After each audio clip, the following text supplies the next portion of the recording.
Bonjour.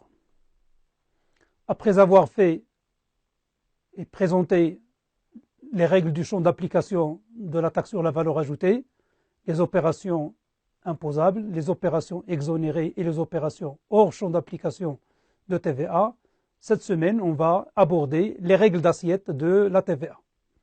Les règles d'assiette de la TVA concernent généralement 3-4 éléments. Ils concernent le fait générateur de la taxe sur la valeur ajoutée, comme il concerne la base imposable de la taxe, comment calculer la base à imposer, les taux de TVA et aussi les règles de déductibilité de la TVA payée en amont. C'est l'objet de cette semaine. On va voir le fait générateur, la base imposable et les taux, comme on va commencer aussi les déductions de TVA.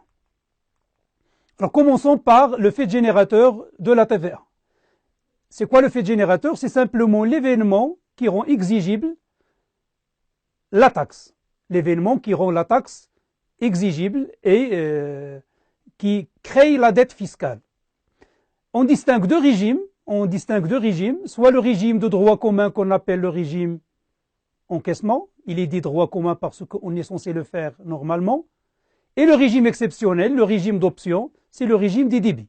Donc soit on va, comme on va l'expliquer tout de suite, déclarer la TVA suivant selon ce qu'on encaisse, soit on va déclarer la TVA suivant ce qu'on facture, ce qu'on débite comme créance client.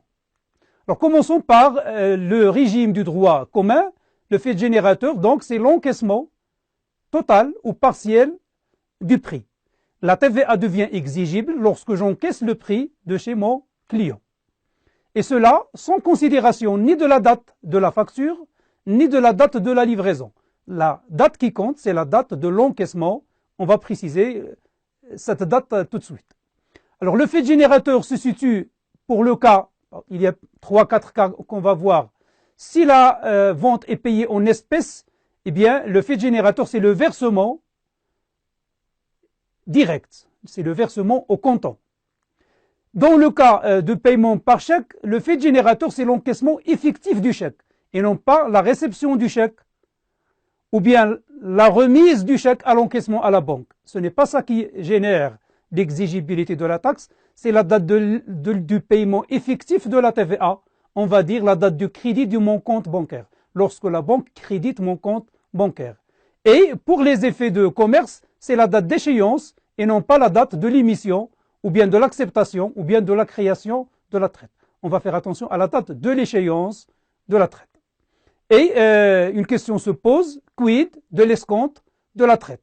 Si j'ai une traite créée aujourd'hui, émise aujourd'hui, à échéance fin décembre, et je l'escompte demain. Est-ce que je prends la date d'aujourd'hui, émission de la traite, ou bien la date de l'escompte de demain, ou bien la date de l'échéance de fin du mois? Je vais revenir là-dessus tout de suite. Alors, résumé des règles de détermination du fait générateur, en cas de chèque, comme on a dit, c'est l'encaissement effectif du chèque. C'est le même cas pour les virements bancaires. La date à retenir, c'est la date d'inscription en compte bancaire. C'est la date lorsque la banque crédite mon compte bancaire chez elle. Alors, dans le cas des faits de commerce, comme je viens de le dire, c'est la date de l'échéance qui compte et non pas la date de l'escompte. Pourquoi? Simplement parce que l'escompte, ce n'est qu'une opération de crédit bancaire garantie par la domiciliation de la traite. Or, on sait que le crédit bancaire est une opération civile hors champ d'application de la TVA.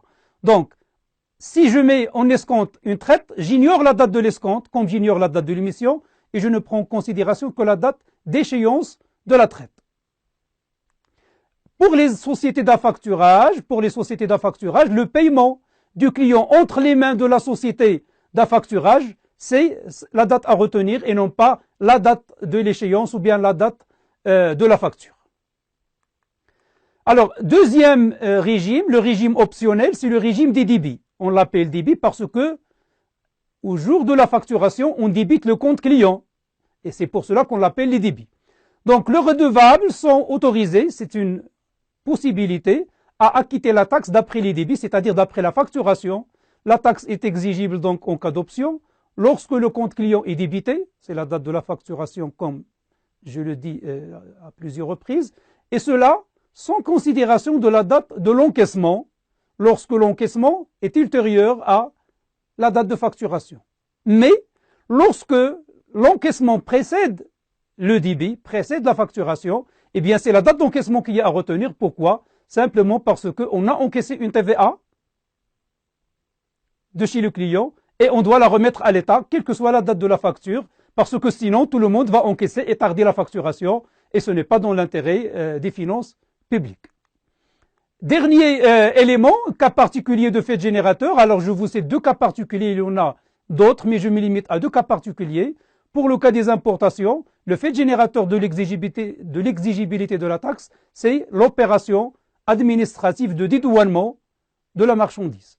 Au moment du dédouanement, la taxe est exigible et je paye la TVA.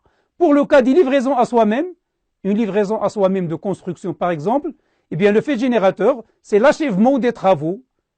Et c'est quoi l'achèvement des travaux? C'est lorsque les conditions d'utilisation du bien construit sont réunies.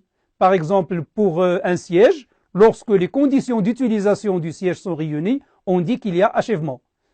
Souvent, on parle du permis d'habiter ou bien du certificat de conformité, mais si on ne demande pas de certificat de conformité et on utilise ce siège, eh bien, on dit qu'il y a achèvement parce que les conditions d'utilisation du siège sont réunies. Résumé, pour les livraisons à soi-même, c'est l'achèvement des travaux qui compte. Voilà pour le fait générateur. Dans la vidéo qui va suivre, on va parler de la base imposable à la TVA et des taux de TVA. À tout de suite.